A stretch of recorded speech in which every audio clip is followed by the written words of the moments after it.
질문합니다. 시부사야, 너 혹시 사람을 죽여본 적이 있냐? 없죠. 없습니다.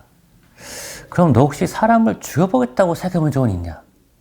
뜨끔하죠. 불지를 계획을 세웠으니까. 근데 바로 말하면 안 되잖아요. 약간 시간을 두다가 없는데요? 이랬겠죠. 그래서 이제 엔시로가 먼저 얘기를 합니다. 실은 네가 여기 있는 거 알고 지금 쇼군 패밀리 쪽에서 너를 좀 보자 그런다. 근데 지금 네가 거길 간다는 것은 옛날에 그 뭐 안기부 가는 것처럼 일단 들어가면은 못 나오는 그런 건데 왜 부르는지 네가 나한테 사정을 얘기해주면 도와줄 수가 있는데 네가 나한테 얘기 안 하니까 내가 어떻게 할 수가 없구나. 그때 시부사가 아차 싶어가지고 이런 거 했던 거 얘기를 하는 거예요. 아, 그렇구나. 그럼 아마 네 친구 중에 누구 하나가 불신 검문에 걸렸는데 걔가 이 문서를 불태워버리지 않고 아마 품속에다가 넣고 다니다가 걸렸던 모양이다. 그래서 아마 네 이름이 나온 것 같구나. 이 상황은 나도 너 못 도와준다.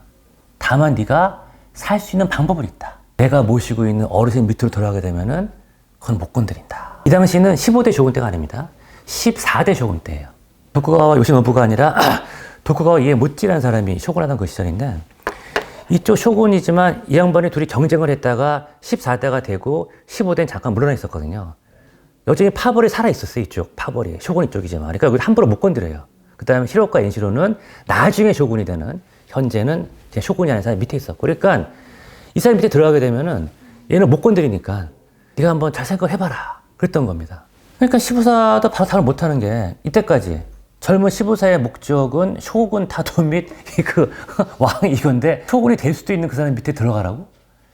좀 생각할 시간을 달라 그러면서 자기가 하룻밤을 뻗장 새는 거예요. 그러면서 그렇지만 내가 여기서 내가 안 갈 경우에는 14대 쇼군 밑에 들려가서 고문당하면서 죽을 게 뻔한데 이처럼 개처럼 죽을 거냐 아니면은 저 옆에 있는 다른 쇼군 패밀리 들어가서 목숨을 부지하면서 훗날을 도모할 거냐 라고 고민하다가 그냥 그렇게 하기로 마음먹죠. 그래서 그 다음날 가서 그러면 새로운 훗날 쇼군이 될 요시노부 공 밑으로 들어가겠습니다. 그래가지고 일단 목숨을 건져요. 그러니까 히로카 엔시로가 가가지고 제가 괜찮은 친구 있는데 한 명 소개시켜 드리겠습니다. 요시노부가 그럴까? 한번 볼까? 이런저런 일을 시켜봅니다. 사람 한번 모아봐라. 잘 모아요. 돈 구해와라. 잘 구해와요. 그러니까 인사하고 재물 주는 거예요. 모든 기업에서 인사하고 재물 다 가지고 있다는 것은 어마어마한 권한을 지니고 있는 거잖아요. 그러니까 이 사람이 열심히 일하다가 그래서 갑자기 세상이 바뀌어가지고 14대 쇼군이 병사랍니다. 당연히 이제 이 양반이 쇼군이 되는 거죠. 그러니까 사실 자기가 모시는 분이 쇼군까지 되려고 상상 안 했었는데 어떻게 막 일이 이렇게 흘러가다가 쇼군이 된 거예요. 예를 들면 그냥 별거 아닌 사람의 비서실장을 했었지만 이 사람이 최고 권력자가 됐으니까 최고 권력자의 비서실장이 된 거잖아요. 그럼 이 사람의 뭐 파워나 이런 거는 뭐 어마어마하게 된 그런 스토리가 이제 뒤에 숨어 있었던 겁니다. 근데 사실 15대 쇼군도 알고 있었어요. 자기 수명이 길지 않다는 거를. 이미 이 쇼군의 제도는 정말 풍전등화였었고 어떻게 하면 좋을까 고쳐봐 죽겠는데 프랑스에서 연락이 옵니다. 제2회 망국박람회가 열리는데 꼭 참관단에 와서 보시라고. 아니 일본도 바빠 죽겠는데 어떻게 보러 갑니까? 그래서 자기 이복 동생인 아키다테를 갖다가 그럼 네가 대신 가라. 근데 16살짜리가 뭘 하겠어요. 그래서 우르르 보내는데 아무도 못 믿으니까 시부사 네가 가서 여기에 재무총괄 플러스 얘가 아직 어리니까 프랑스에서 2년 동안 유학을 시키고 와 라는 미션을 갖다가 주구해가지고 시부사가 이제 프랑스로 떠나게 됩니다. 그래서 파리로 가게 되는데 67년도 뭐 2월, 3월 이때 출발해가지고 삥 둘러가지고 이렇게 해서 가는데 수에즈 운하가 개통되는데 10년이 걸리는데 수에즈 운하를 공사하던 중이었어요. 시부사가 깜짝 놀란 거죠. 지도는 있었으니까. 아니 일본이 큐슈가 요만한데 그보다 더 길을 갖다가 이걸 뚫는다는 거예요. 그래가지고 저걸 말이 되냐 누가 하냐 뭐 이제 회사가 한다고. 회사? 아니 망할 확률이 99.9%인데 저런 걸 한다고 미친 거 아닙니까? 했더니 그게 아니라 망해도 회사만 망하지 집안은 안 망합니다. 그래서 아니 어떻게 안 망해요? 했더니 주식회사라는 제도가 있습니다. 주식이 뭡니까? 막 설명을 하면서 이때 시부사가 주식회사라는 거 있구나라는 거를 깨우치게 됩니다. 그러다가 파리를 가면서 완전히 눈이 뒤집어지는 거예요. 자기는 도쿄, 에도 그 당시에서 막 그냥 이렇게 상투, 일본말로 뭐 촌막히 하는데 그런 것만 보다가 막 이러고 다니니까 야 세상 이렇구나. 그래서 망국박람회장 프랑스 대통령 나폴레옹 3사가 초청했으니까 이런 데 묵었겠죠. 주식거래소 보고 주식이란 게 거래도 되는구나. 이 당시에 이미 노트르담 사원, 다 있었으니까 이런 거 보고, 야, 어떻게 하면 파리가 이렇게 잘 나가나. 사진들이고요. 근데 그 기간 끝나고 나서 그냥 오는 게 아니라 특별 대우. 한번 유럽 투어를 한번 해보십시오. 그래가지고 파리를 9월 3일 날 출발해가지고 12월 17일까지 대충 석 달 넘네요. 유럽 투어를 합니다. 근데 이때 어디서 시부사가 충격을 받냐 하면요. 이 벨기에 국왕을 만나게 됩니다. 근데 국왕이 그러는 거예요. 아, 일본에서 오셨죠? 아, 왔습니다. 했더니 일본도 앞으로 근대해야죠. 아, 필요한 것도 쓰고 있습니다. 그럼 이것저것 많이 필요할 텐데? 그렇습니다. 꼭 필요한 거 철이죠, 철. 우리도 포항제철처럼. 아, 그렇습니다. 그때 왕이 하는 소리가 철은요, 벨기에산이 최고입니다. 이 말 하는 거예요. 그 순간에 시부사가 자기가 17살 때 당했던 모욕, 저 택도 없는, 저 말이 사는 공상에 사이에 저 바닥에 있는 놈이 그냥 지나버리 들여다가 온갖 비참한 더러운 이런 소리를 듣고 앉았었는데 사회 최고 탑이 왕이잖아요. 왕이 행하는 걸 보면서 정말 이게 제대로 되기 위해서는 저 위에서 상을 해야 이게 나라가 발전하지. 이딴 식으로 상을 천박하게 구해가지고는 나라가 안 되는구나. 라는 거를 여기서 충격을 갖다가 받게 됩니다. 그러면서 유럽 여러 가지 문명에 놀라고 있는데 다른 멤버들은 어땠냐? 다른 멤버들은 자존심. 가보니까 어떻게 잘 살잖아요. 그러면 이때 하는 것들이 꿀리기 싫으니까 돈을 막 쓰는 거예요. 그러다 보니까 당초 예산보다 여비가 많이 부족해졌죠. 돈 떨어졌어요. 그럼 재무 담당, 시부사 뭐 해야 됩니까? 돈 달라고 해야죠. 이때 전화 발명되기 전 전보가 유럽서 미국까지 있었어요. 근데 미국서 일본까지는 배 타고 소식을 전하는 참 자기도 창피했겠죠. 이런 걸 보면서 야, 전보는 샌프란시스코 경유해서 바로 가는데 그 다음 가려고 그러면 선박편으로 일본에 도착하는데 한 달이 소요된 이런 걸 보면서 산업 발전이 정말 중요한데 우리는 아무것도 모르는 우물 안에 개구리였구나 라는 거를 깨우치게 됩니다. 왜 유럽이 문명개가 됐을까 보니까 주식회사와 은행 제도더라. 이런 걸 빨리빨리 플러스 산업설비와 경제제도. 이거 없이는 앞으로 우리나라에 미래가 없다 라는 걸 시부사가 통해가지고 깨우치게 된 거죠. 나중에 주식회사 제도 중요하다는 얘기나 콜롬비아대 총장 이분도 얘기를 했었고. 근데 이때 무슨 사건이 발생하냐면은 1867년 11월. 그러니까 그 시부사가 막 유럽 투어가 끝나고 다시 파리에 도착하기 좀 전에 대정 봉환이라는 게 발생을 합니다. 대정, 큰 정치, 봉환, 돌려주단 말에 극종칭하거든요. 그러니까 일본의 역사를 보게 되면은 쇼군, 소위 말하는 막부 시대가 3번 있어요. 그래서 도쿠가 막부가 3번째 막부인데 마지막 쇼군이 다시 정권을 갖다 돌려준다는 얘기예요. 누구한테? 천황한테. 그러니까 돌려준다 그러니까 세상이 막 바뀌는 거잖아요. 그러니까 기존 사람들 막 일본으로 돌아가야죠. 돌아가고 있는 와중에 시부사는 다른 미션이 있으니까 자기 그 아키다대 갔다가 프랑스 유학 보내야 된다는 미션이 있기 때문에 남아 있었어요. 그러면 도쿄에서 뭐 하겠습니까? 돈을 끊어버리겠죠. 그럼 시부사는 뭘 하겠어요? 돈을 벌어야겠죠. 어떻게 벌었냐? 이 양반이 주식 투자를 했어요. 다행히 땄어요. 나중에 원래 상업의 도시는 오사카 아닙니까? 근데 주식거래소가 오사카보다 도쿄가 한 달 먼저 생겨요. 그 계기가 시부사학을 만들게 되는데 본인이 아마 돈을 따가지고 이 주식거래소를 만들지 않았을까. 아마 돈을 잃었으면은 주식거래소가 조금 늦게 생기지 않았을까라는 그런 그 재미있는 상상도 해봅니다. 어쨌든 주식 투자해가지고 와중에 시부사는 이 서구 자본주의의 자본기술 조직을 도입해야 된다. 자유로운 자본 축적과 기업 활동을 방해하는 산업공상의 봉건적 신분제, 관존 민비의 사회의식, 이것 다 개혁해서 근대적 상고윤리를 정착해야 한다는 것을 1867년에 지금부터 거의 한 150년, 160년 전에 이런 생각을 했던 겁니다. 이런 성학자가 있었기에 그리고 그 사람의 소트를 끝나는 게 아니라 그 사람의 워크, 행동을 했기에 안타깝게도 일본이 우리보다 조금 더 빨리 발전했던 거죠. 대정봉안에 있는 성덕기념 회화관에 있는 유명한 그림 중에 하나고, 여기 이제 이와쿠라 토모미는 요 손 안에 있고, 오코 도시미치는 요 밖에 있고, 이제 이런 것들이 흥미로운 그림들이 거기 있고, 여기 이제 가장 유명한 그림인 요 에도 개성 단방하는 거. 이 사람이 그 가츠 가이슈라고 이쪽 쇼군 측에서 협상 테이블인데, 원래 패장, 승장이잖아요. 승장은 좀 거만하고, 우리 옛날에 그 메가더가 그 할 때 딱 파이프 담배 피고 딱 천왕 이러고 그래야 되는데, 여기서는 다 같이 무릎을 꿇고. 왜냐? 이 사람 대단하다는 거 알고 있었으니까. 어쨌든 뭐 성문을 이제 열고 그런 게 있는데, 이 슬라이드는 아까 잠깐 뭐 지나왔습니다만 혹시 이 사진까지가 잘 보이라고 예상이 되는데 확대는 나중에 한번 보시고요.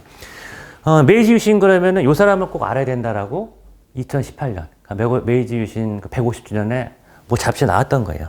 그래서 요 하나 둘 셋 요 세 명이 유신 삼거리고, 요 사카모토 료마 다 알죠? 그다음에 이토 히로부미 다 알죠? 나머지 두 명이, 한 명은 페리 제도 문 열어 했던 사람이고 또 한 명이 가츠 가이슈라는 거예요. 그러니까 이 사람들이 다 동급이다. 그래서 메이지 유신을 가장 기본적으로 알게 되면은 요 7명이 어떤 일을 했다 정도 알게 되면은 가장 메이지 유신의 기초는 먼저 알게 되는 거고, 시부사가 갈 때는 이렇게 촌막계로 갔었는데 올 때는 자르고 서양인이 돼가지고 돌아온 겁니다. 왜? 서양을 빨리 배우지 않게 되면은 더 이상 일본의 미래는 없다라고 느꼈기 때문이죠. 근데 오면 뭐예요? 이미 뭐 쇼군은 다 뭐 날라갔고, 뭐 앞으로 내 인생에서 끝났으니까 앞으로 나는 쇼군이나 도와서 시골에서 농사나 지으면서 살아야겠다라고 마음 먹습니다. 이때 쇼군이 흔히 말하는 좀 근신 처분을 받아요. 그래서 시조과 근처에서 있어가지고 같이 생활하겠습니다. 이런 얘기를 갖다가 하게 되는 거죠. 근데 뭐 돌아오면은 뭐 하겠어요? 이미 쇼군은 다 뭐 날개 떨어졌고, 그러니까 그 당시 쇼군이 시조과에서 근신 처분 중이었거든요. 그래서 가서 내 인생 끝났으니까 가서 우리 쇼군이나 도우면서 그냥 말년을 보내자. 이때 새로운 정부가 돈이 필요하니까 그래서 새로 그 화폐를 발행을 해요. 그러면서 억지로 맡기죠. 그런데 시부사는 머리가 좋으니까 실은 돈이다 이거 유통된다. 이거 바탕으로 사업을 하자 하면서 합본 조직을 만드는데, 이게 오늘날 치게 되면 은행과 종합상사가 합쳐진 이러한 새로운 제도를 갖다가 만들어서 뭔가 막 시작을 했던 거예요. 근데 이거를 유심히 보고 있던 사람이 있었어요. 누구냐 하면은 미노우라 리제모이라는 사람입니다. 지금부터 복잡하니까 그냥 외우실 필요는 없고, 그 일본 재벌 그러면 3대 재벌이라고 있어요. 미쯔비시, 미쓰이, 스미토모.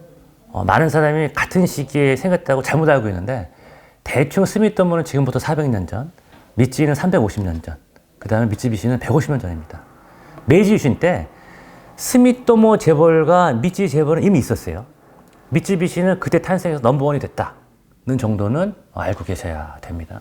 쇼군 때 잘 나갔잖아요. 정권이 바뀌었잖아요. 그럼 새로운 정권에서 좋아하겠어요? 미쯔이 측에서도 빨리 줄을 대야 되는데, 그 줄을 댈 수 있는 아주 발이 넓었던 양반이 이 양반이었고, 실력도 아주 출중했어요. 이 당시에 미쯔비 그룹 벌써 8대까지 내려와가지고 본인들은 그냥 뒤로 빠지면서 그냥 저 형은 니들이 해라. 우린 그냥 이렇게 뭐 이자나 그런 것만 대충 뭐 챙겨줘 하는 식이 좀 만연했던 그런 시기였었죠. 그래서 실은 이 사람이 조금만 수명이 길었으면 미쯔이 그룹을 먹을 수도 있었을 텐데, 이 양반 다 50 몇 살에 돌아갔습니다. 그래가지고 미쯔이는 계속 미쯔이 가문으로 상속이 되게 되는데, 어쨌든 이분이 그 전부터 시부사를 유심히 관찰하고 있었던 거예요. 그래가지고 이 양반이 신정부랑 손이 다 붙였으니까 신정부의 오쿠보 도시미찌, 신정부의 달 얘기해가지고 새로운 사람이 있으니까 시부사 얘 한번 데려다 써라 라고 얘기를 합니다. 그래서 시부사가 대장성 관리로 들어오게 됩니다. 근데 한번 생각해 보세요, 여러분. 갑자기 낙하산이 와. 아주 높은 데서. 그럼 여러분들은 걔랑 친하게 지냈습니까? 아니면 왕따 시키겠습니까? 당연히 왕따 시키겠죠. 그러니까 시부사도 왕따를 당하는 거예요. 그래서 사표를 내려갑니다. 이 사표를 누가 맞냐면은 오쿠보 시게노부라고 나중에 와세다이를 창립하게 되는데, 이 사람의 별명은 설득 대마왕이에요. 사표를 맞습니다. 사표 갑자기 왜 그래? 내가 멋있던 주군이 소중하고 난 의리를 갖다 중요시하기 때문에 난 돌아오는 게 맞다고 생각합니다. 그랬어요. 그랬더니 오쿠마가 의리, 그렇지. 지금 쇼군이 근신받는 중에 자기 필요하다고 너의 오른팔을 뺏어온 아주 치사한 놈이라고 생각하지 않겠니? 근데 만약에 너희 쇼군이 널 갖다가 신정부에서 일하라고 그런다 그러게 되면은 세상 사람들이 쇼군 정말 훌륭한 사람이네. 꼭 필요한 자기 오른팔마저 신정부 부려가지고 내놓는구나. 저 사람은 정말 쇼군한 자기 있었어 라고 말하지 않겠니? 그렇겠죠. 그럼 너는 어느 게도 의리가 있다고 생각을 하니? 그 순간에 이제 시부사는 할 말이 없어지는 거죠. 그러면서 시부사가 얘기를 하는 겁니다. 뭐 그렇게 하시면은 제가 어쩔 수 없긴 한데, 그러려면 좀 제대로 일좀 해주십시오. 내가 몰아주면 되는데 기존 조직 말고 TF를 만들어주세요. 그런 다음에 형님께서 TF 장을 맡아주세요.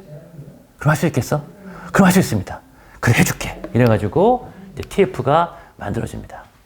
그래서 오쿠바 시게노부가 TF 장이 되고 여기 15사H가 TF 멤버지만 장은 시키는 사람이고 일은 15사가 다 하는 거죠. 도량령 기준 확립, 뭐 미터기나 그런 거겠죠. 우편제도, 그전에 우시가 없었다는 얘기예요. 화폐제도, 돈 바꿨다는 얘기예요. 역법, 달력 바꿨고요. 철도 부설했고요. 온갖 일 다 한 거예요. 근데 이 일을 할 때 누구랑 같이 했느냐? 이런 돈 화폐나 이런 거는 또 이토 히로부미랑 같이 했어요. 이토 히로부미는 1941년생이고 15사는 40년생이에요. 나이 비슷하잖아요. 한 명은 나중에 상으로 키고 또 한 명은 나중에 정으로 큽니다. 그래가지고 어쨌든 이토 히로부미가 살아있는 동안에는 15세 일가자 많이 이제 도와줬었죠. 그 당시 원탑은 오쿠보 도시미였거든요. 이 양반은 부강병을 위해서 우리 일본 전수입의 3분의 1을 국방비에 쓰자! 이랬던 거예요. 그럼 뭐 다른 사람들 다들 아, 예, 그러고 있는데 15사는 대놓고 안 되죠? 그러는 거예요. 그래서 왜? 그랬더니 아니, 지금 우리가 산업개발해야 되는데 3분의 1을 국방비에 쓰게 되면은 산업개발 뭘로 합니까? 라는 말을 매우 공손하게 하지만 거칠게 얘기를 했던 거예요. 오쿠보는 1931년생인가 그래요. 현재 원탑이야. 나보다 10살 어린애가, 내 부하가 대놓고 내 욕을 하고 다니는데 그러면 조직의 기강을 살리기 위해서 얘를 쫓아내야겠습니까? 아니면 그렇다 하더라도 품어야겠습니까? 쫓아냈어요. 그러니까 15사 검사에서 나오게 된 겁니다. 밖에서 기다리고 있던 미쯔이 팀들 일지수표 주면서 같이 일합시다. 15사는 그때 노라 그래요. 이분이 이제 미쯔이 다카요시라고 8대 당주, 그 다음에 실질적으로 일을 많이 했던 미노무라 리자이몬 그 사이에 15사H는 앉아 있었어요. 나중에 9대 당주가 되는 양반은 뒤에 서 있고 이 정도로 15사H의 위상이 높았던 그런 적이 있었죠. 근데 15사가 왜 나왔는가? 이게 되게 중요한 문장인데 한번 천천히 읽어보겠습니다. 만약 국가의 모든 인재가 관계에만 집중되고 태만한 자가 민업에 종사하면 어떻게 나라의 건전한 발전을 바랄 수 있겠는가? 솔직히 말하면 관리는 평범한 사람일지라도 간병낼 수 있지만 상공업자는 제조와 수완이 없이는 이래갈 수 없다. 산업공사의 계급사상에 이끌려 정부의 관리가 되는 것을 영광으로 생각하고 상공업자가 되는 것을 부끄럽게 생각하고 있다. 이와 같은 잘못된 생각을 일소하는 것이 급선무이며 상공업자의 실력을 기르고 지위와 품격을 향상시키는 것이 옳다네요. 매우 중요하다라고 말했던 겁니다. 이런 마음가짐으로 15사는 내가 관료, 관계에 있는 것보다 세상에 나와가지고 이 상공업을 키우는 게 훨씬 더 의미가 있다라고 해서 나갔던 거죠. 그래서 제일 먼저 한 게 요 제1국립은행이라는 걸 만듭니다. 국립은행이라는 것은 뭐 한국은행 그런 게 아니라 국립, 그러니까 내셔널, 문자가 내셔널 뱅크인 거예요. 15사가 첫 번째 은행을 만들었잖아요. 허가를 받았죠. 그러니까 그다음부터 많은 사람들이 은행을 만들어 팔 거예요. 그래서 은행이 총 153개까지 은행이 생기게 됩니다. 대부분 15사가 도와준 거예요. 방법 모르니까. 뭐가 생겼을까요? 15사가 금융계 인적 네트워크를 장악을 하게 되는 겁니다. 제가 어느 해인가 나오시마에 한번 가봤었는데 거기에 114 은행이 일하고 있더라고요. 그래가지고 가서 물어봤어요. 이거 혹시 그때 그 114 은행이냐? 맞다는 거에서 아직까지 이런 이름을 쓰고 계세요? 그랬더니 여기 사는 소리가 금융업에서 제일 중요한 게 뭡니까? 오랫동안 살아있다는 거는 150년 넘게 믿을만하다는 뜻이다. 그래가지고 이러고 나서 좀 일본 왔다 갔다 하고 그때면 몇몇 숫자에는 은행들이 보입니다. 그러면 그 은행들은 흡사표 당하지 않고 여전히 잘하고 있다는 그런 의미인 거죠. 그래서 은행 쫙 해가지고 금융계를 딱 장악을 하게 되고